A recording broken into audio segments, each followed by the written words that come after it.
احنا دي مكافأة الشعب المصري في ذكرى ثورة 30 يونيو، ان انا اقعد الناس لمدة 7 سنوات بتنتظر الموت. عن اي بديل تتحدثون؟ اللي بلغ من العمر 70 و75 سنة لا يوجد بنك في مصر هيموله ب3 ساغ. اللي بيبقى عنده 50 سنة في شقة تمويل عقاري يقول لك مرفوض، مع السلامة، مالكش تمويل، انت مرفوض من حيث التمويل. قانون الإيجار القديم واحد من أكتر القوانين المثيرة للجدل في مصر.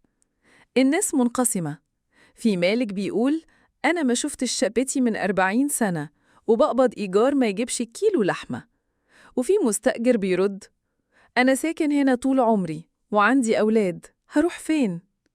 الخلاف الحقيقي بدأ لما البرلمان وافق على تعديلات القانون.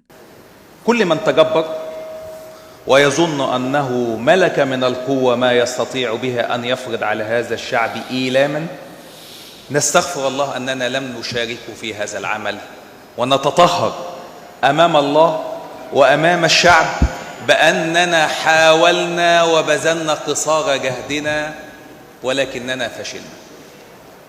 اللي من أبرزها إن العقود القديمة هتنتهي بعد 7 سنين للسكن و5 سنين للمحلات، وهيبدأ تطبيق زيادات كبيرة في الإيجار. بعد 7 سنين الإيجار، لأن ما حلتيش حاجة يا ريس، حس بينا، إحنا تعبانين، حس بينا يا ريس.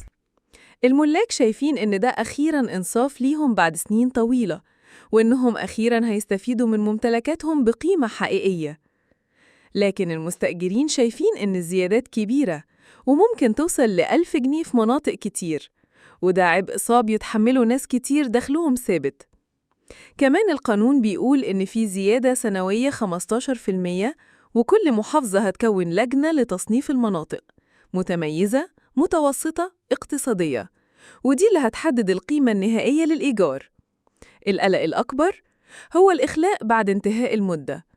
رغم إن الحكومة وعدت بوحدات بديلة للمستحقين، لا هيطردوا، لا هيمشوا وهنجيب لهم بديل. نصدق مين؟ رئيس الحكومة ولا الوزير في الحكومة؟